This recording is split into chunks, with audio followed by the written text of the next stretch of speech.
reviews, discussions, and theories about films in horror, sci-fi, and genre. This is The Horror Deconstruction.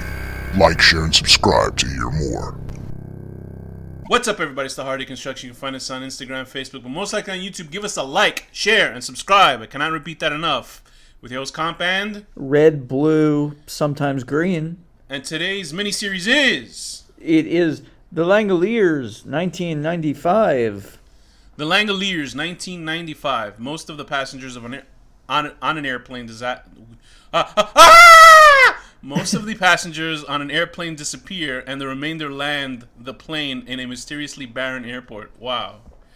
Yeah, that's all that right. happens? There's more. Starring Patricia Wedig, Dean Stockwell, and Tom Holland. Tom Holland directed this, but it's like... He's Tom the Holland, guy that was sleeping and eating the whole time. I thought Tom Holland was the guy that offered the assassination job to the English killer. I'm pretty sure that was the guy. Oh, really? No, maybe you're right. I'm not sure. It says Tom Holland is Harker, and then when I looked up the Harker character, it showed a photo, like a random photo of the guy inside the car. No. Tom Holland is the guy that was just eating and shit the whole time. I'm pretty positive. What if there was two Tom Hollands that did this? Do you think? Oh, because of the time jump. That could be it. Wait, let me just see something. How old is Tom Holland, the actor who plays Spider-Man? Oh, I don't know. It's 1996. So this was made in 1995. So it was virtually impossible to make a joke about him being in this movie unless he was in his dad's balls on the set of the film. So The Langoliers, 1995. Danny, why'd you pick The Langoliers, 1995? I believe you picked it. No, I did not. You were like, we got to do Langoliers next on our last review. Oh, you know what? I thought we did it already, and Right. then that's how the topic came up. It's a good movie. I mean, it's dated. That's pretty funny. It's dated, but it's a good movie. Shut up. What other jokes do you have to say that it was actually a well-made movie? And It good is a CGI? well-made movie. It's just got. Well, it was in 1995. Okay, so why did you pick Langoliers? When did Mortal Kombat come out? 90. What to say? I think the same year. Okay, so It got about the same It's got the effects. reptile scene Yeah, it level does. CGI. So you saw it the year it came out, or no? I think so, probably. I don't know if I saw it in theaters, but I definitely have seen it like on TV and stuff. I definitely Well, saw... actually, I guess it wasn't in theaters, was it? No, it was straight Yeah, from so TV. then I guess I must have just seen it on TV, like as a kid. So I remember watching it. I must have seen parts of it because I did not remember the kid getting killed in this movie. I was like, they let that little kid get killed in the movie, like in 1995. And they're all like chipper and happy about it after. Yeah, and it was like not like super graphic, but she had a big clot of blood on her mouth, and I'm like, Jesus Christ! Like, you think they would like not show that part in the 90s? Yeah. But Stephen I don't King know. likes killing kids in his movies. He likes the N-word and killing kids. This reminded me of Cell. Yeah, and novel.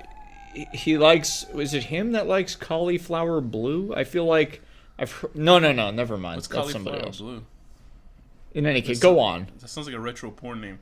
So the Langoliers is about a group of people that fly into the abyss of time. So my just They fly through a little time. when I saw it when I was younger, I I only remember a few parts. Like I remember obviously the horrible CGI of the Langoliers. Yeah, that stands out. I remember it stands out. It leaps out. I remember Bronson Pinchot tearing newspapers. Mm-hmm. And that's about it. And I think that Balky. sums up the movie pretty good. Because when I was watching, I was feeling a certain way about it. Like I didn't hate the movie, but as I was watching it, like I had a certain thought, and then I read a review for it, like from back then, I guess, or maybe I don't know if it was a recent review, and I was like, yes, it encapsulated everything that I thought because What's the thought? this is a movie that felt like they put 2 hours extra onto a Twilight Zone episode, because. When I was watching it, and then when it finished it, I was like, what was the point of the movie? Like, What do you mean? Danny, okay, look. This movie is about 3 hours long, right? It's a 2 TV episodes. Right, it's two episodes, right? Yeah. Bronson Pinchot is like the only like villain of the movie until like obviously the Langoliers comes in at the end. Yeah, but it's more like, what the fuck is happening? Right. So how did The Mist get its story done? Like 2 hours or an hour and a half or whatever it was. Well, they just turned that And into a this takes TV 3 show, hours. didn't they?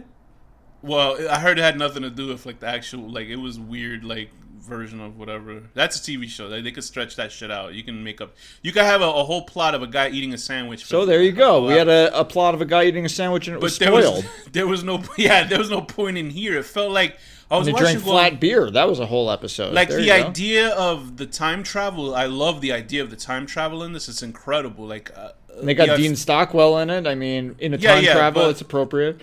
That's the only thing I felt like they took over correctly, because Stephen King obviously writes like a mad person. Like he just writes stories every 5 seconds, and this is part of it was a novella inside. I think 4 Past Midnight is a book that it was called. I was trying to find the audiobook somewhere. I did read it years ago.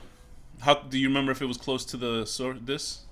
I remember that it was good. I don't remember exactly if it was like accurate to the movie or not. This is years ago. Did they find a way to call Don Gaffney the N-word like Stephen King does? Probably, yeah. Well, they killed him. That was the movie equivalent. That's what they said. They were like, but they also killed the little girl. To be fair, Mr. King, they were like, Mr. King, we can't put the N-word in this movie, but we will kill the black character. And he was like, okay. And he snorted cocaine and shit. This producer just called me an asshole. I forgot. Yeah, this machine just called me an asshole. We joke lightly about the N-word because Stephen King finds a way uses to it in every book he writes. Book. Everything we don't approve of it. We don't approve of it. He does it. He could have a book about an alien planet with just white people, and they'll find a way to put that word in there somewhere. It's just like, it's in their language. That's the coincidentally the word for like strawberries or something like. Like, I don't think Stephen King's out racist. I just think he loves that word for some reason. I think he likes making villains who use it. Yeah. I guess he considers that like the most villainous thing, which I suppose is good. But he also did have a character, Mr. Mercedes. There's a trilogy of books called Mr. Mercedes that they made into a TV series. In the book, they have a young like a black kid that helps the white like main character. And he's like a regular black kid, but then he starts talking like Step and Fetch It or like Amos and Andy as a joke, like, "Oh, I was gonna do this," he does that. And obviously, like for the TV show, they got rid of all that, and I was like, "Thank you." It's just like there was no point for that. Anyway, back to this. So Tom Holland, I think, is the same director, Tom Holland, who did Child's Play. Okay. And he's in the film, but he's not the creator. That's Don Mancini. Yeah, but he was the one that made Chucky the way it looks. He's the one that fixed the story to be how Chucky is. Okay. So I think Don Mancini stepped in and said, "Wow, these are fabulous ideas. I'm glad I made them up." And I think the original concept was based on his idea. But Don Mancini's original story for Chucky was called Blood Buddies, and it was about a kid who was not. The doll wasn't alive. The doll was just telling the kid to kill people. So then I think like a Son of Sam. I believe when everybody else came in, he kind of rejiggered the story to what we know, and I mean it's basically just Talking Tina. Yeah, basically. So so this Tom Holland fellow. Let me see, actor. Is this Twisted Tales? Yeah, it is the same. Okay, so he was the actor, but I can't guess if he was. He's definitely not the guy who's eating the spoiled sandwich. It couldn't be. Whatever. It doesn't matter. He's in. So anyway, this movie stars Patricia Wettig as Laura Stevenson, Dean Stockwell, who was. Imagine he was in the plane, Dean Stockwell, from the guy from Quantum Leap, and he's like, "Uh-oh!" Yeah, you see this guy zapping, and he's like, he's in the body of the little girl. So we got Tom Holland as Harker, Kate Maberly is the little girl who plays the girl with the sight issues. She grew up hot. She did. She's very pretty. She's 41 years old right now, 40. Kate Maberly, I think she's gone on to direct. So, and of course, as always, English actors who can do perfect American accents. Oh, is she British? Yes. Apparently, she was in a version of The Secret Garden. I don't know, as kids, you ever read The Secret Garden? And they've got that, like, James Bond guy in there. Yeah, Nick Hopewell, who's played by Mark Lindsay Chapman. He still looks the same. The British guy? He looks about the same. Frankie Faison. I'm trying to see if he's related to... you ever see Donald... I don't know. You know what? It doesn't matter. There's another actor, Faison, who's like a big, huge dude, who's like a black comedian. He's a very funny guy. No idea. Oh, he's like crazy. But also, like, it has David Morse, who plays. He's in that hotel horror movie, The Boy, right? Is that him? The Boy? You mean the one about the doll that's like a boy? No, there's like 8 movies called The Boy. This is about right. Oh yeah. I guess you're right. He was it's the like father, a Roadhouse right? Hotel. Yeah. He was the father. That was an interesting movie. That's not like a super recommendation, but I think we both It was okay. enjoyed it. Yeah. David Morse, and also he was in The Green Mile, with another Stephen King movie with a. I have to say, I think that Cousin Balky does a really good job as a crazy. Oh yeah, person. I think Bronson Pinchot, like, because he played. Sorry, there's like a racetrack behind where I'm at, but Bronson Pinchot as Craig Toomey, like, you can tell this guy was he's a very good actor, and what happens is that he lucks out on a very good role, or a popular series, and he's stuck as that person forever. And they were like, "Oh, we can't hire you because you're Cousin Balky." Yeah, and like that's it.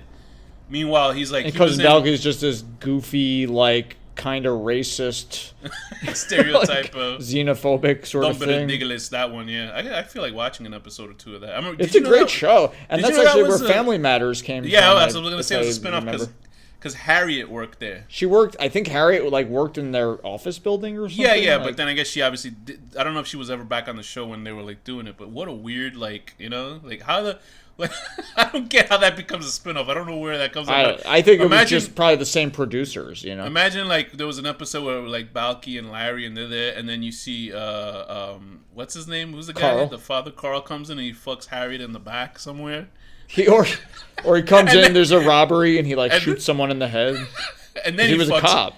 And then he fucks Harriet, and Larry goes, "You can't do that in the office." And then Carl pulls his gun out. He says, "You say one fucking word, I'll kill you." And that's the guys. Look up 40% police. Look that up. Thanks. Another edit out of this episode. No, don't edit it out. They need to know.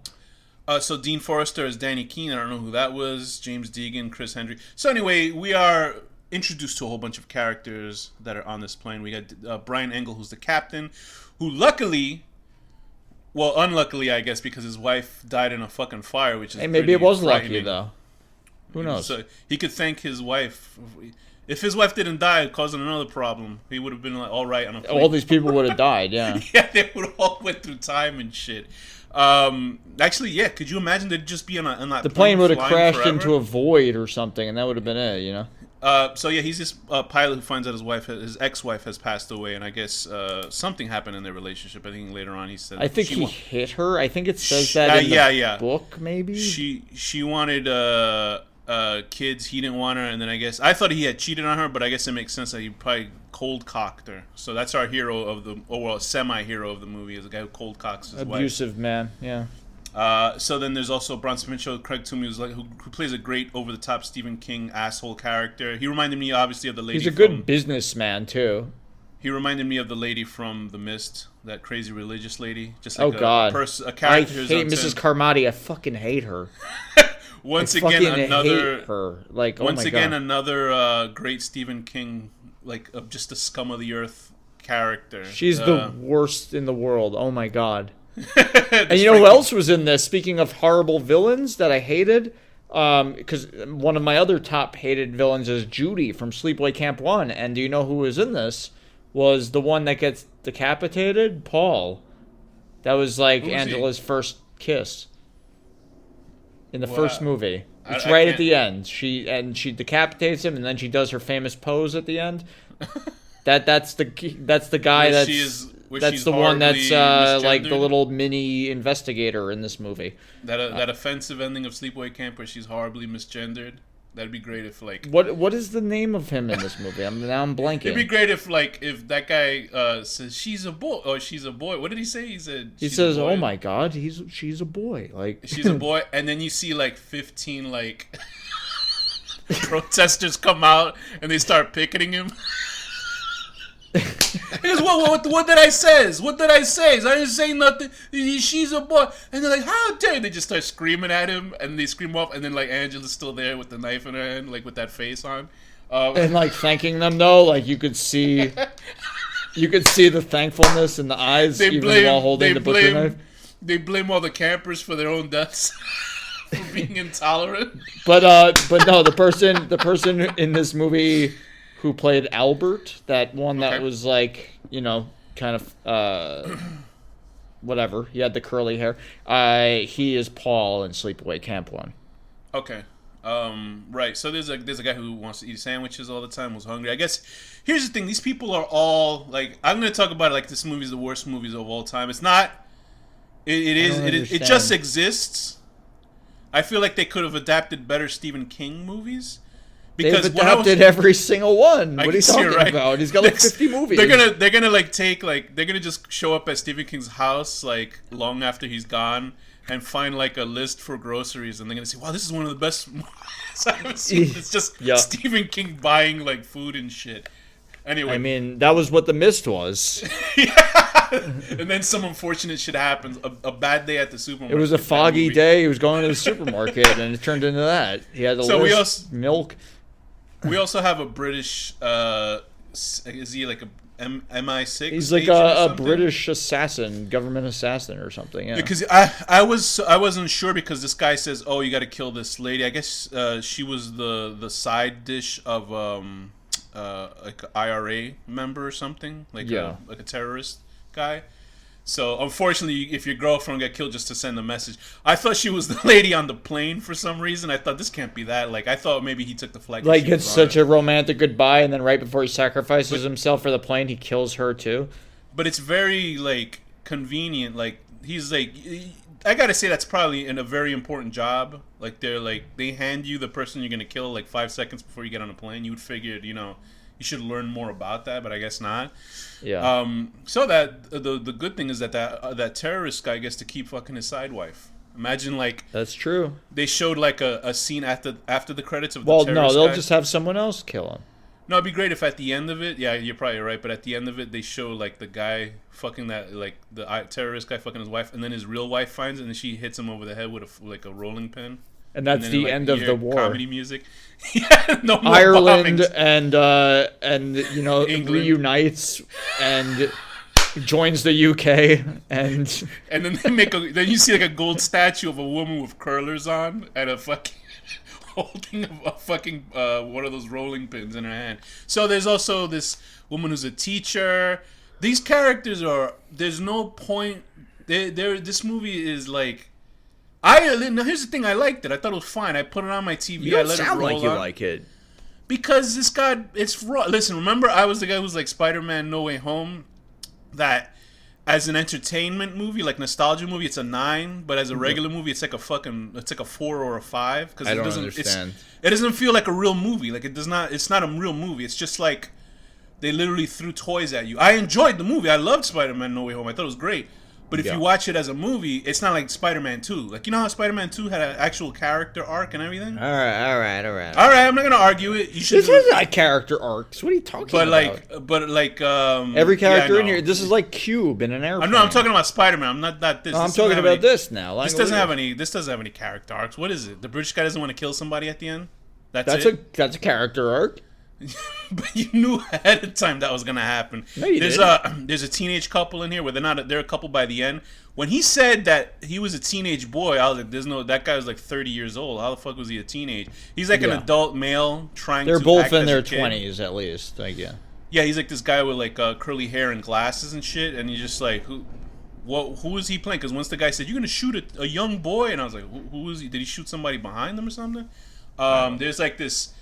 Woman who's is it offensive to call someone who's on drugs a junkie nowadays, or do you call them chemically dependent? She didn't seem like a junkie though. I know, but that was her thing. Like, I gotta go to rehab, man. She was all pissed off. She was a troubled young woman. She was troubled. She was very much a '90s stereotype of what a drug person is, without actually like slurring their words or falling over. For the '90s, at least. Yeah. And isn't that great? Like the guy's obviously a virgin, and his first girlfriend is like, I'm sure she's gonna like a bag of like cocaine. She's gonna like blow 20 guys. She's on the right path. Yeah, especially after all this, she's good now. I tell you this, they didn't she's cured. They didn't show up at the rehab, that's for sure. The most important character obviously is Dean Stockwell, who comes in and he kind of figures everything out. He's the Stephen King. I'd say the pilot is the most important character. Right, I guess so. But he hits women, so I don't know how you could value a character. That's like true. That. How that's dare true. you? Good point. But Dean Stockwell. But so does Dean Stockwell. Maybe you don't know. No, he actually writes. He'll like hate his wife, and then he'll He actually writes them write compelling letters. He writes a complete novel, waits for it to get published, and then he takes the physical book and hits her over the. It's not funny. I feel like he would hit them with like a smoking pipe or something, something fancy. This is not how outrageous we are today. But yeah, he's very much a '90s character, like the smart guy who speaks like he's walking off of a Shakespeare play. He's like, my dear boy. He's in a lot of stuff. He's good. I mean, I'm sad he's dead. Yeah, it sucks that he passed away. He was one of those guys you're like, some Dean Stockwell. I mean, he's like one of the best parts of Battlestar Galactica, and he's only in it for like fucking 20 minutes tops or something. Like, it's like quick. So we got Frankie Faison, who plays the only African American character. They found a way to kill the only black character in this movie in the 90s. He's in that movie White Chicks. He's the detective. He's the chief of police or whatever. Yeah. He is. Frankie Faison is another one of those like cool actors. Like he's funny and stuff like that. He's really good. He plays a good frustrated like guy. Like whenever something stupid happens. Yeah. What'd you think of Mr. British CIA murderer guy? Because he's it's like a little silly. Hero. It's a little over the top, but you know. I felt like the explanation of time travel was great, and it was scary. Like I wanted more of that. Oh, I guess that's what the whole movie was. But the idea that time kind of just slowly diminishes and you can't time travel because it's already other empty. Stephen King books cancel out that theory, but oh yeah, I'm sure. But this is fun that he did an alternative one, and that the fact that you can't go back in time because it's being eaten away, and like. There's nothing there, so there's no taste, there's no like friction, there's no sound or smell that works the same way and stuff like that. And then in the future it's the same way, but you got to wait for life to come to it. So I thought that was fucking fascinating. I was like, damn, that's a great idea. It's pretty cool. I would have liked to be always a little bit ahead and have it catch up to me. That would be cool. Then you gotta wait like you gotta wait like 2 minutes before life comes to you, so there's nothing to do. Well, so maybe like each day when I wake up, it starts 2 minutes ahead, and I have to wait 2 minutes of the beginning of each day for it to catch up, and then I'm on track until I go back to sleep. I wish they had shown the perspective of the kids watching them warp into reality, because then like I would have shit my pants if I saw 7 people. The new people, it's the new kids on the block. And then they all get into a pose and go, hanging it tough, and they start dancing. But yeah, so I mean, the whole premise of this movie is they're trying to figure out what's happening. So what you're seeing essentially is people figuring something out in real time. So I understand why the movie does what it does, but for me that doesn't make sense as a film. Like it doesn't make sense that it needed like this needed to be like a TV show for like 10 episodes, but with more villains in it or something, like more asshole characters. Like if there was like a rival CIA villain or against the British guy coming on or something like that, something more than just. I thought Bronson Pinchot was excellent as a bad guy in this movie because he was unpredictable and he was nutty. I mean, it was predictable he was going to do something bad, but they needed more. Yeah, but he went real ballistic. The conflict was them going, what's this about? Hey, this soda doesn't have any fizz to it. And then they just start testing shit out, and you're like, this is like fucking Bill Nye the Science Guy. Like, what am I watching here? Well, they're trying to figure it out. I get it, but you're watching it in real time, and you're like, no, move the story along. Like, oh, by the way, I'm wrong. It's not Tom Holland is not the sleepy guy. That's he's the guy Baxter Harris. Yeah, he's the one that gives the job to the British guy or the English guy. I really never know the difference of calling somebody British or English. I guess English would be the correct. British is all of the UK, and English is just England. Okay, very good. I didn't know until you just told me. I think that's true. I'm gonna see some guy going, "He's all right," like in his house. So, what compelled you to think that this is such a really good movie? It's a classic. Leave me alone. Classic where? But go ahead. Why? It's a classic with bad special effects. It's a fun story. It's cuddly and nice. It's not amazing. It's not like an amazing movie, but it's a movie people should watch once. In my opinion. It would have been cool if that show Lost. Did you ever see Lost? Yeah, of course. It was 6 seasons. It went to hell in the final season. For me, it did because it didn't explain anything. I was. It did. I guess it did. With it. I guess it did explain what the ending of Lost was. We won't spoil it here. But if Lost was the Langoliers, that'd be fucking awesome. Like that's a The idea in the Well, Langoliers wait, I might be wrong, but I feel like I heard that they're making a series now. out of the Langoliers. Yeah. Okay, so then Is that true? Smart. Like, can you look I'm it up? not, I'm not knowing until you just told me. I'll but look it up. Hold on. like the idea in here about time not existing and stuff, or time dissipating when you leave it. Yeah. That makes more sense than whatever happened in Lost. Not to shit on Lost, but their explanations. I was happy with the abstractness of Lost, but No, I like that too, but it was absurd. A lot. Okay, of it. Anyway, I guess it's an idea, not really an official thing. Well, I would watch the Langoliers TV show. So the big deal, obviously the big draw and the big controversy about this film is the CGI of the Langoliers themselves, which They're are these terrible. creatures, these creatures that eat time. Now, here's the thing. When I was watching, I remember when I saw it back then, I was like, this is awful. Even back then, I said, this is terrible. But I said the same thing about Reptile in Mortal Kombat, the movie. Yeah. And so I'm watching it, and as I watched it now, I thought if they actually had fixed what they looked like, it's pretty terrifying because they're like their teeth are all like horrible CGI, but it was like the sound of a buzzsaw. Yeah. Like, and I was like, I would shit my if I saw that I would be like. Well, if they like did this. it now, it would be amazing because the graphics are so good now. Yeah, but the strange thing is like. There's a scene where two Langoliers are chasing Bronson Pinchot. That's what I remember. And they're just fucking with him. Yeah, but they can. What I don't understand is this. I don't think they're fucking with him because they have no minds. They're just eating time, right? Yeah. So what I don't understand is that they were chasing Bronson Pinchot. How fast can a human run? What, 10, Yeah, they can't 10 miles catch an hour? him, but they almost caught But a plane. But they can catch a plane that's like going 80 miles an hour. The plane's like jacking up to like 100 something, Yeah. and they're right ahead of it. The Langoliers sent their two slowest Langoliers against Bronson Pinchot. And all the other ones were busy, like, absorbing his energy in the airport or something, she said. Like, it was a little confusing. Yeah, so the little girl I guess she has the same powers as the kid in the Shining book. There's a lot of that in Stephen King. Yeah, there's a lot of kids that have that. I remember reading a detective book called Joyland that had nothing to do with science fiction. It was like a detective novel. And suddenly the little boy, he had something people would call the Shining in other parts. And I was like, what? I was like, what the hell is this? Like, he will randomly... Stephen King is a guy who will completely create a book series that has nothing to do connected with the other series. And then all of a sudden you're like, what the hell does this mean? Like, do I have to read another book? Because Also, he likes putting English professors in there. I'm surprised he didn't in this, but he put a writer in there at least. Yeah, of course. But I was reading a book called Billy Summers, like one of his latest novels, and it's about a hitman. It's just I a haven't hitman. read any of his new stuff in a long It's time. good. It was good.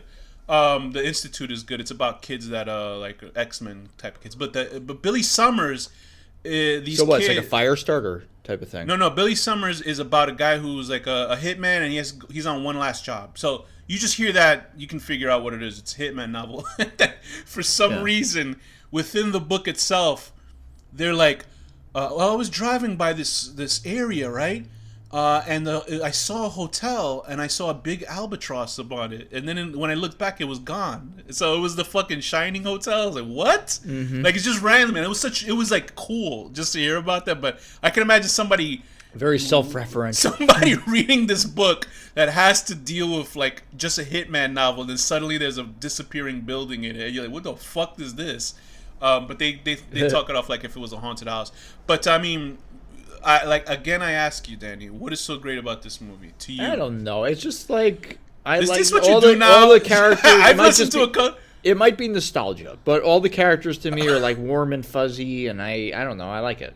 I keep listening to episodes that we're doing recently, and whenever I ask you, why do you like this? I don't know. Leave me alone. That's like you stuck. Because I can't articulate. I'm not a smart person. I'm not a think I am? smart person. But yeah, I think you're smarter than me. I highly doubt it. But I think that the show, the It's series a itself, cuddly feeling. It is, Everybody it is. in it is like, I don't know. It feels like you're in a little mystery. Like it's like a cute little mystery movie. there's or something. definitely a nice laid back '90s charm to it. Like nowadays, they would have had the teen characters like fucking in front of everybody. You know what I mean? They would do shit like that. Yeah. Bronson Pinchot would like pull his dick out and start cutting people's names onto it and shit like that. Just weird like stuff that would be unnecessary. So it does feel wholesome. I was still like surprised about the kid getting killed in this movie because like I like bringing it back to Cell. When I read the novel, what's funniest to me though is like, so like right after all this happens, and the love of her life is dead, she's like all happy and chipper. Like I don't understand. Well, I guess the good outweighs the bad, but I mean they literally just met on that flight, and just because she wanted to fuck a British guy, they were treating each other like if it was. I guess you can get. She was flying somewhere else. Do you think they find our accents as attractive as we find their accents? They do. I hear that they do because I can't imagine. I know British people. I've just never asked them that. No, they like the American accent. They probably think we're stupid, but they like the American accent because there was like well, their country ain't so smart, eh? Could you imagine you go to the UK? Hey, how's it going over there? Oh my God, you're so... I love that. Hey, thanks a lot. So intelligent and elegant. Hey, can you tell me where the Louvre is? Hey, just talking like that. But that's a double. That's a double because it's in France. I know. But so I think that I really didn't really give a shit. I thought de facto the British guy was fine. I actually was rooting for Bronson. I mean, he's a little silly, like, but it's okay. I remember feeling bad for Bronson Pinchot when I was a kid, but then when I was watching, I was like, wow, he killed that kid. Like, the kid wasn't doing anything to anybody. Monster. He is. He's a piece of shit because his father treated him like garbage or something like that. And everybody's fathers treated him like garbage. What are you doing? And I did like that effect of when he looked at people, they looked like Ivan Ooze from the Power Rangers movie and stuff like that. I did like that he had that mental breakdown and he went crazy. Bronson Pinchot is the best. He's really good at playing crazy. Yeah, he's the best thing in this film. He was him also ripping paper is like an orgasm for him. It's amazing. Yeah, can you imagine, Danny? I would never leave the library if it was that easy. I would just be buying. I'd be like I'd be in Staples every other day, just buying packs of paper and shit with a wheelbarrow.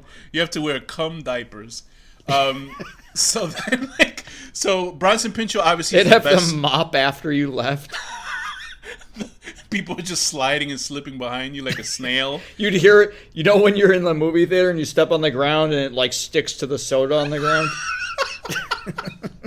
So the two best things in this film are Bronson Pinchot, the three best things are Bronson Pinchot, Dean Stockwell, and the theory of time travel.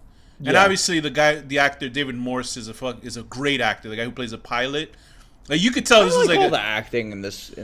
I thought it was good. The junkie girl is a little bit, what? No way, man. Yeah, but that's not her fault. That's the script's fault. They didn't give her anything. Okay, then whatever. I'm not saying it was her fault. I'm saying she was given what she was written, and what was written for her was stupid. And then also, she was there for eye candy too, because she's there in like jeans, short shorts, and stuff like that. And the nerdy guy is like, I can't believe when they said he was a boy, I was like, he looks like fucking the creator of Facebook. He looks like an adult man.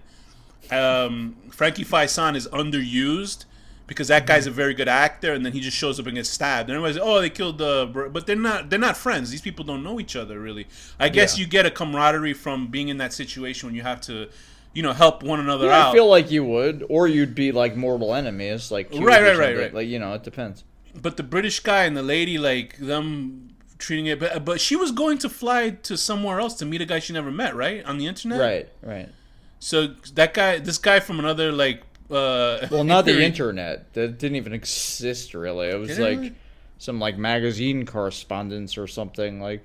And he was like, I guess he was in Boston, right, or something, because that's where they were all flying. Yeah, I guess so. So he's in Boston going. He's looking at his watch. So by the way, he's 27. That kid. Okay. When this movie came out. But that guy in Boston was supposed to meet up with his teacher. He almost got cock-blocked by a guy from England. I wonder if she ever went to go see him, but she went straight to Ireland instead. I doubt it. I think she went straight to... Could you imagine getting off the plane after all that and then getting back on a plane? I would take a skateboard to wherever the fuck I was going. For me, I think that this movie was about 2 hours extra long. It could have been an hour and a half. They could have succinctly got what they did. I felt comfortable watching it in real time because it was I'm watching it like as a viewer now, because obviously everybody has low tolerance for watching unnecessary stuff on screen since movies have gotten so much better, or TV has gotten better. Or worse. Well, yeah, depending on what you're seeing. But I think movies have certainly gotten worse and TV has gotten better. But I think that the characters are so kind of one note, and there's no real complexity. How dare you. Like, I only care about them obviously because I want them to get out of this jam. The CGI airplane looked funny too, but not that bad. I like the captain because it felt like the captain was the one who was the most solid as a character. Well, obviously, Bronson Pinchot's character was the only one really given any background in the film, and you get a nice little some background. The little girl. You get a nice little Stephen King in the movie too, as one of the board members. Not his best role since the hillbilly that he played in Creepshow. Oh, but gosh. The little that's girl. The worst. That's the worst I've ever seen. Really? Do you think so? It's the worst acting in the world. You mean when he crosses his eyes, it's not funny and hilarious? It's really good. We reviewed that movie, right? I'm sure we said some good stuff about that. But I think the little girl was great in it. So I think there's as a film itself, it doesn't equal to the sum of its parts. So it's sort of like a who cares for me. Well, what's your rating? I would give it an entertaining 6. See, 6 is fair, right? Yeah. So okay, so I give it a 6 out of 10. Being a piece of shit that kills a small blind child because you think she's a leader of intergalactic time jumping Pac-Man. Danny, what rating would you give the Langoliers, 1995? I will give. Well, he didn't know about the time travel stuff. His dad didn't tell him that. He just said they scamper after lazy kids. His dad was probably the master from Doctor Who. Okay. Go ahead. I give this a 7.5. Ooh. Yes. Nostalgia is upping it a little for me. 7.5 out of 10.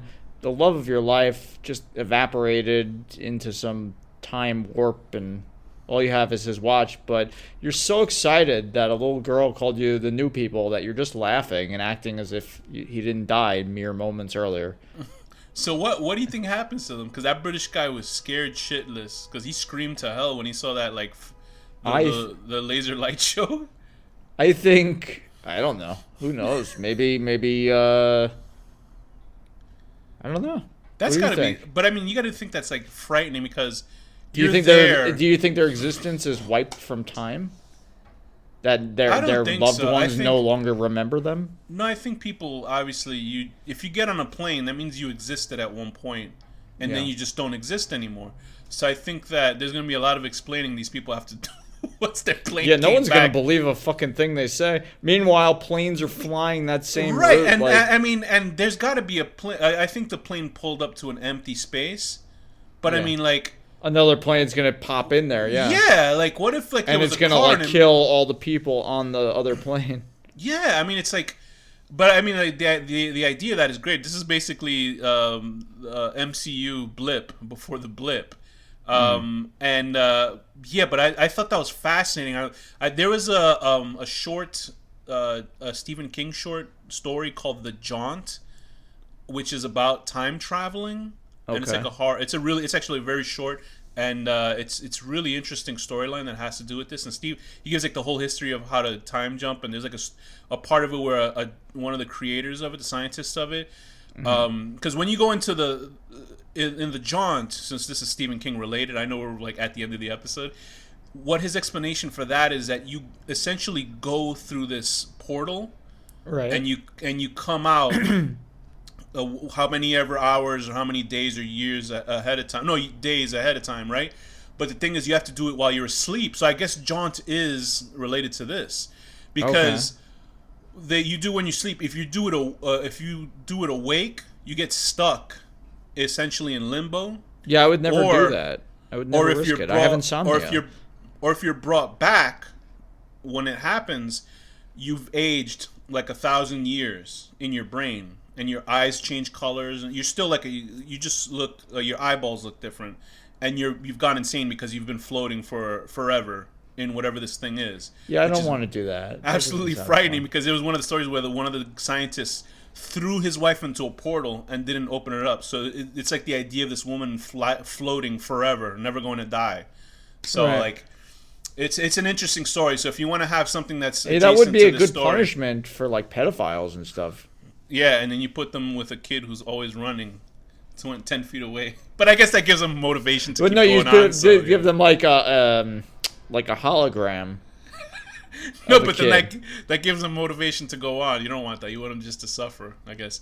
So yeah, I think if you're interested in the Langoliers and John, I want to read the Langoliers story because I'm interested in his takes on science fiction and time travel. Pretty interesting, and I thought that was the best aspect of it. But they stretched it out a little bit too much. What if you said the opposite? Instead of giving him a hologram of a kid, you gave him a hologram of like really old people.